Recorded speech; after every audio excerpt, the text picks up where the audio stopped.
I definitely knew what I needed because I knew basically I needed a website to sell the finished product, and I knew I needed certain assets in order to market the product. So from that point of view, I would say I did know. I would say just off the top, one thing that's really tricky is that you have to, in a way, start at the very end. So you have to start, this is what my finished product's going to look like, and then work backwards and do the branding and the website after that, because you can't do, it's a real chicken and egg thing. And that's really hard when you're starting out, is you have to almost have the final vision and then work backwards and pick up the elements. And that can be really challenging, especially most people don't know exactly what they want, or they think they do, and then they get it and they're like, oh, I hate it.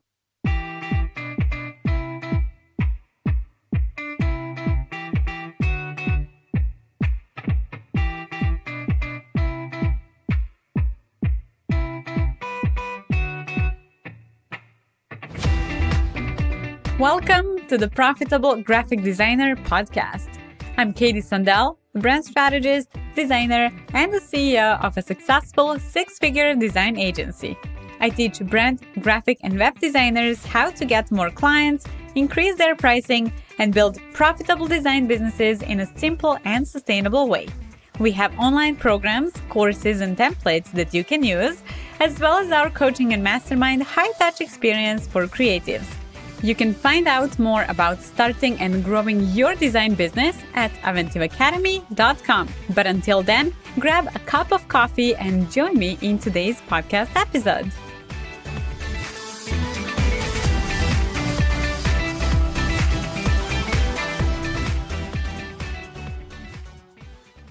Hello, Andrea, and thank you so much for joining us today. Before we begin, I would like to let our listeners know that in this episode, I am actually interviewing someone who has a business and had to go through the process of finding a brand or packaging designer, website designer, and we'll find out more, communicating their vision to the designer and going through the whole process of getting their logo, colors, fonts, packaging, and website designed. And if you are a brand graphic or web designer, you can actually hear and learn in this episode how the client thinks. Now, Andrea, please introduce yourself and tell us a little bit about who you are and what kind of business you have. Sure. Thanks for having me. My business is called Desavory, and I started the business around 4 years ago. I started to work on it, and it's a skincare business, and I had an idea for the kinds of products that I wanted to produce, and I had a pretty clear idea of the branding and my target audience, but obviously there was a huge amount to do in order to put together the packaging, the website, the branding, the logo, all that stuff. Yeah. And before we learn about who exactly designed your brand, I would like to know if you knew exactly what brand elements and designs you need for your business, such as logo design, labels, websites, and so on. Like, did you know what you need, or a designer needed to kind of educate you on that? So I definitely knew what I needed because I knew basically I needed a website to sell the finished product, and I knew I needed certain assets in order to market the product. So from that point of view, I would say I did know. I would say just off the top, one thing that's really tricky is that you have to, in a way, start at the very end. So you have to start, this is what my finished product's going to look like, and then work backwards and do the branding and the website after that, because you can't do, it's a real chicken and egg thing. And that's really hard when you're starting out, is you have to almost have the final vision and then work backwards and pick up the elements. And that can be really challenging, especially most people don't know exactly what they want, or they think they do, and then they get it and they're like, oh, I hate it, so.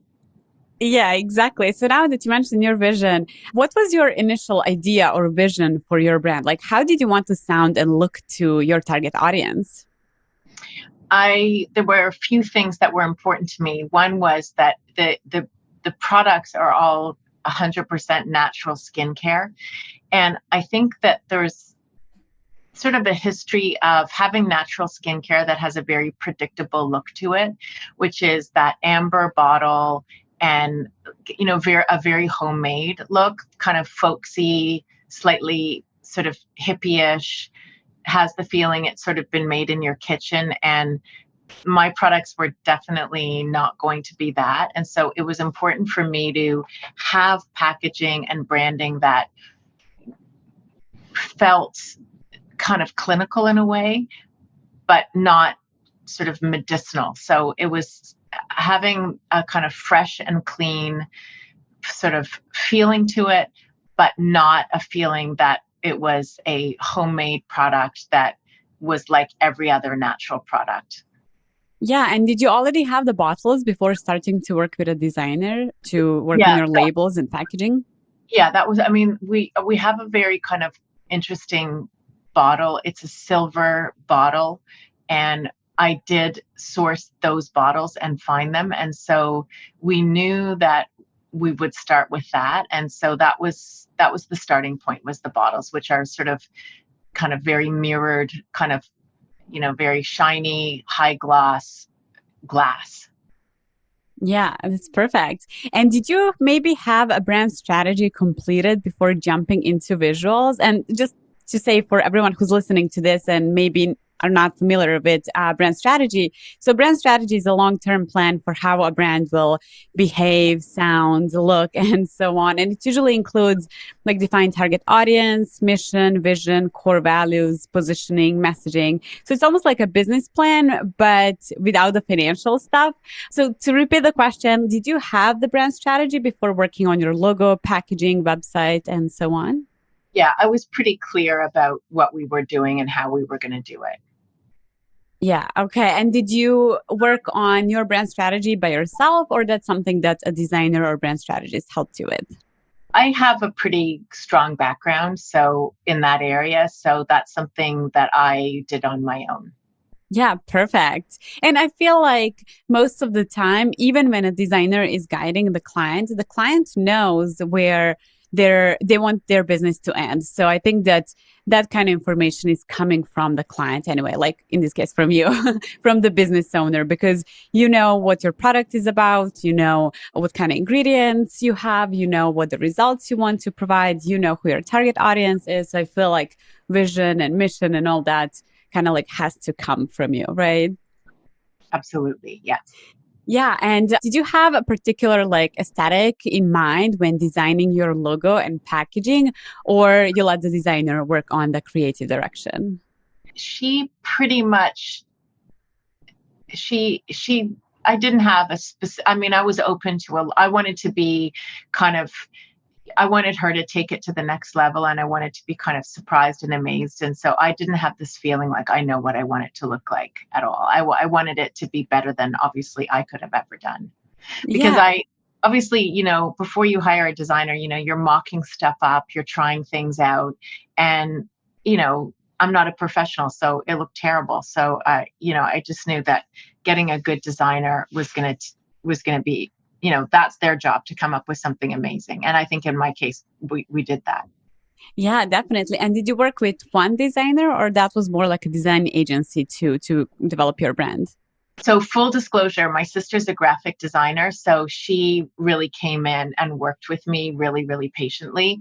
And she worked on everything, the packaging design, the logo. With the website, that wasn't something that she was involved with, but I sort of still used her and use her as almost a creative director, especially if I'm having trouble or I think something doesn't look quite right.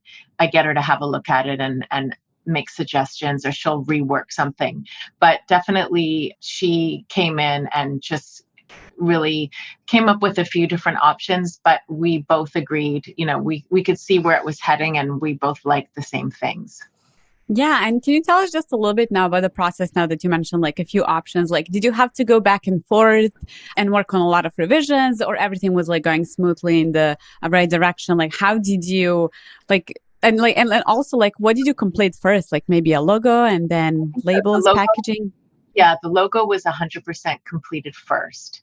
So the logo was done first. And then the most important thing after that was the packaging, because when I started the business, I wasn't, the initial business was concept was to create kind of a minimum viable product and to have that out in the market, sell it, and get some sort of research back on that product. So at the time, we weren't really, the most important thing was the logo, the packaging, and some printed material that would go along with the product. And so it was a lot of typography, logo, and then the actual labels for the product. And it was pretty much done in that order. First with the logo, second the labels, and third sort of additional assets like typography and so on. Yeah, that's amazing. And then you worked on the website after that, right? That was quite a bit after. That was a good sort of 6 or 8 months later, Mhm. maybe almost a year later, because as I say, the concept of the business initially was to sort of do a launch where we launch the products, see what people thought about them, what people liked about them, and from there we developed the final products in the business. And how long was the whole process? That's a really good question. I don't really remember. I mean, it wasn't a short period of time, but certainly to get that my minimum viable product out, that was pretty short. I think that I did that from beginning of the discussions to actually having the product out was probably like less than 6 months of actually having something to sell. But then after that, there was a larger outlay of cash, like for larger quantities of packaging. So obviously, and then with skincare, at least when we were launching it, it was in Europe. And so there's a tremendous amount of regulations, and it's not as simple as here are the ingredients and here's the copy for the box, put it on. There was a lot of things that we had to make sure legally that were correct. The size had to be correct. There was just a lot of bits and pieces that went into the final product that obviously slowed everything down. And since it was the first time I was doing it, it was like, okay, wow, I didn't know I needed to know that. Okay, now we'll find that out or whatever. So it took a while. Yes, there are many, many rules when it comes to packaging design. Yeah, exactly. Yeah. And so what would you say, how has your branding, like visual branding, impacted your business and helped you maybe stand out in the crowded market? Like, do you feel completely satisfied with what you have? I mean, I know it's your sister, but like, Yeah. do you feel completely satisfied, or do you see that you might want to make some changes in the future or even potentially fully rebrand? I don't think that we would want to. We just launched a new website and we got new photography, but we never changed that. Certainly the packaging. I mean, there's some, in terms of the actual packaging that we use, there's some functional issues that we come across and then we'll change things. Or we used clear bottles and now we use frosted bottles. But, there's the sort of we tweak a little, and we have some evolutions. If we are using a pump that maybe doesn't work that well or people complain about it, then we'll switch those things. So we're making switches all the time based on our feedback from our customers. In terms of so we've done a new website, and I would say that we've maybe introduced a couple more colors into the palette, but that's more because the palette of the products was quite limited, and then the website looked kind of like one-dimensional. So we wanted to add in some sort of secondary colors to give it a little bit more nuance, feel, and look. And trends change. So the website we have now, I think, is much more a 2023 website than the one that was created in 2018, which is when Yeah, we definitely. the website. So there's those kinds of things is an evolution. But in terms of the actual packaging, no. I mean, if anything, people really love the look of our products and love the look of our bottles, and I think that's something that has been a really positive thing for the business. Yeah, I love that. And I have just two more questions. So in your opinion, what qualities should a designer have to be able to work with businesses like yours? Like, what do you value the most in a designer? Well, I think my sister, if she was here, she would laugh and say patience, because of course, when you're working with your sister, I was way more, let's say, coming back with she kept losing files, like, oh, I don't know, where is this? But so patience, number one. I think patience is really important, because it's a really big deal when you hire a designer, and the expectations should be huge, and you've got to walk away. Starting a business is a lot of work, and you can't it's the time for you to be a perfectionist and to get what you want. This is not a time to say, I don't really like the logo. You're going to be stuck with that like 24 hours a day for the next like 10 years. So you better love it. You really need to feel good about it. And so I would say that's quite a lot of pressure on a designer, but I think that's something that I would say a designer really needs to understand, kind of the emotional stress that someone's going through when they're launching a product and a new brand. It's like right now, for instance, we need to do a new box for a product. It's just a no-brainer. It's just like, okay, here's 4 boxes. I really love this one. This is really nice. Let's change it this way. This is not stressful. You want to get it looking nice, but you've got the elements. That's so different from starting from the very beginning and thinking, is this business going to work? It's got to get it right. It's got to exceed the vision that I had. And so I would say that understanding the pressure and the stress that your client is going through for doing a startup branding is huge. Yeah, definitely. And especially because, for example, when you're starting your business, you simply don't know maybe you do know in terms of the design elements, what you need when it comes to branding, but you don't know if you will be able to make sales to even like break even. You don't know if you will start making money. You don't know if it's going to work or not. And a lot of designers simply don't see what else the client is going through. Like maybe you had to ask for a loan and now you're thinking in that direction. And, designers might see clients like, oh, they're too picky or this and that. But it's really, there's so many things that go into starting a business, and branding is not the only thing. Agreed, 100%.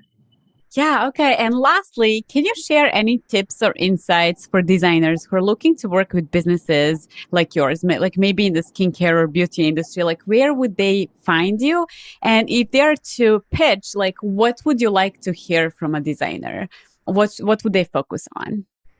I mean, I think for me, if I was looking for a designer, I would really want to see the work that they've done in the past. That would be really important to me. And I guess that plus communicating a little bit what if we just talked about that they will be there to get the great result that the client's looking for, and they'll do what it takes to get there.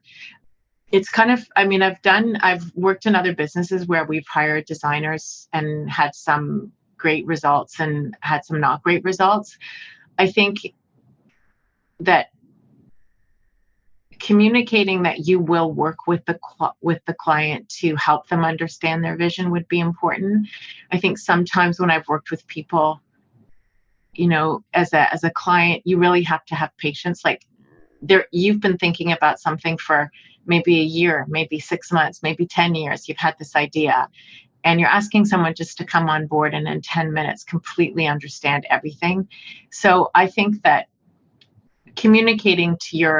as a designer, communicating to your new client that, it's going to be a bit of learning for you, really making them understand that you want to get on board and really understand the vision so you can help them get to a great result. Because I think it could be that, there's just huge expectations from the client. So I think, reassuring the client that you're there to, if we don't get it right away, we're going to get there, it's an evolution, that type of thing, I think would be important. Really hold their hand through the process, I would say.